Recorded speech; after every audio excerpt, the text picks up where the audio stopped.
Okay, in this video we'll learn about some JavaScript events and functions, and we'll just build on the last program that we made. We've got that Hello World program, and remember we in our HTML we simply had the script element, and we added the attributes in the opening tag source equals main.js to run this code here.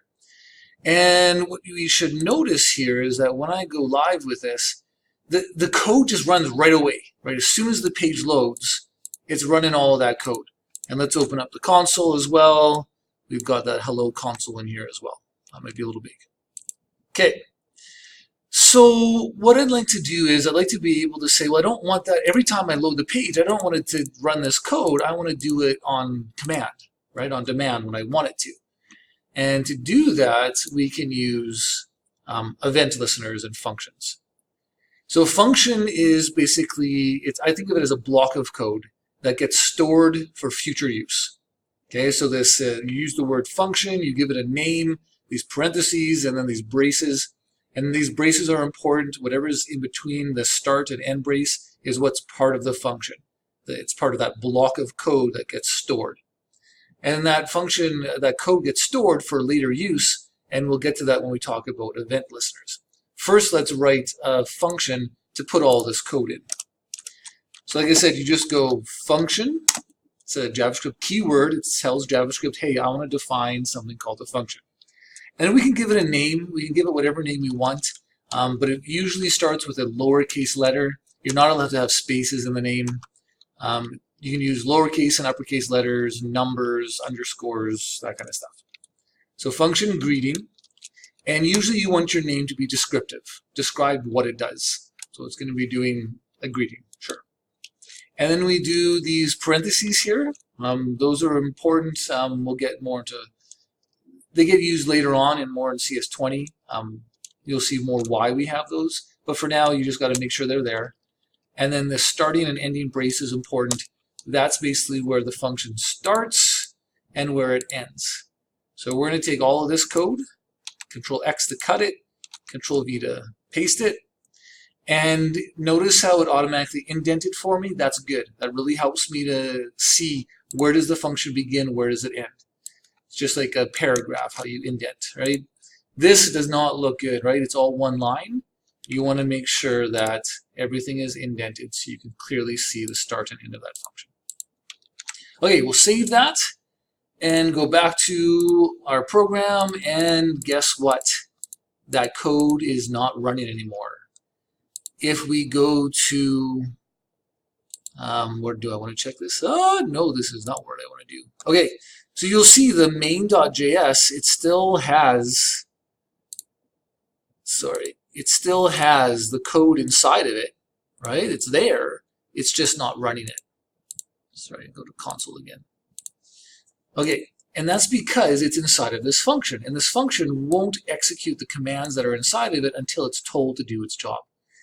Now, how are we going to do its job? I'm just going to add a comment here, define a greeting function, and up here I'm going to go add event listener to document. Okay, so if we go to our notes here, event listeners can be added to HTML elements. For now, we're just going to add it to the document, which is just the page, the whole page. And we can do this document.addEventListener, and we tell it what event to listen for, and then we give it the name of the function that it should run when the event happens. Okay, and there's all sorts of events. This is a short list. There's way more, but these are some of the basic ones I think that could be fun to play around with. So let's try this. And actually, I'm just going to copy and paste. Might as well do all of that. Right here, copy and paste, run the greeting function. So here I just give it the name, not the parentheses or the braces, just the name of the function. And the event that I'm listening for is this click event. All right, save that. So we've just taken the document. We said document, please add an event listener.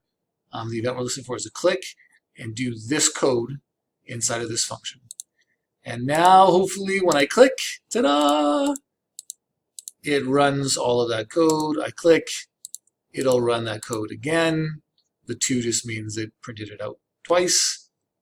And away we go. We can now execute this code on demand. Okay. I'm going to get rid of the pop-up windows because those were annoying. So then we'll just say here, click event happened. And why don't we change this to something more interesting? Click event. Click, or actually I often go click handler because we're handling the event. Click handler. Okay, so you got to make sure those match. And the reason I want to rename that is because now what I'd like to do is let's try to do document.add-event-listener double click. And notice how as I start typing, it's giving me, actually it has a whole bunch of, oh no, hold on, if I start typing double, it started completing for me. Oh well, whatever. Double click, and we'll go a double click handler. I'll save that. Uh-oh. Good thing I have my console open. It gave me a little error message. Main.js line 5. Uncaught reference error. Double click handler is not defined. Okay, so basically it tried to add this event listener, and it says, oh, I'm going to run this function called double click handler, but there is no function called double click handler, and it gives me an error. Function double click handler. So this is super common spelling mistakes too, right? Handler. When you get an error, guaranteed I'm going to come by at some point in time and fix your error because you just spelled something wrong. So be careful. Make sure things match up. And here I'll just go console.log double click event. So now when the click event happens, it'll call the click handler function, which does this. When the double click event happens, it'll call the double click handler, which will do this. Hopefully that works. Click, double click. Now notice, oh, that's cool. The double click still registers the 2 click events plus the double click. Okay, so that's interesting. So if I double clicked again, this should go up to 5, and it should do the double click again. Oh, okay. Well, it redid it because we had something different. But yeah, it does the 2 click events and the double click event. Cool. Okay, what were some other events we could look at here? Mouse down and mouse up. So it's similar to click, but a little different. Let's, document.add-event-listener, mouse down, wonderful, mouse down handler, function, mouse down handler, it even gives it to me, those parentheses, the braces, console.log, mouse down event. Save that. And now what we should notice is mouse down, and now I'm still holding the mouse. I haven't released it yet. When I go mouse up, it's that click event has happened. Okay, let's add also I'm going to copy and paste. We're going to change this to mouse up. And we're going to change this to mouse up. And we'll copy and paste this function. Mouse up handler. And that should say mouse up event. Let's see what that does. So mouse down. And then when I release, the mouse up event happens. And the click event is kind of the whole thing, a mouse down and a mouse up.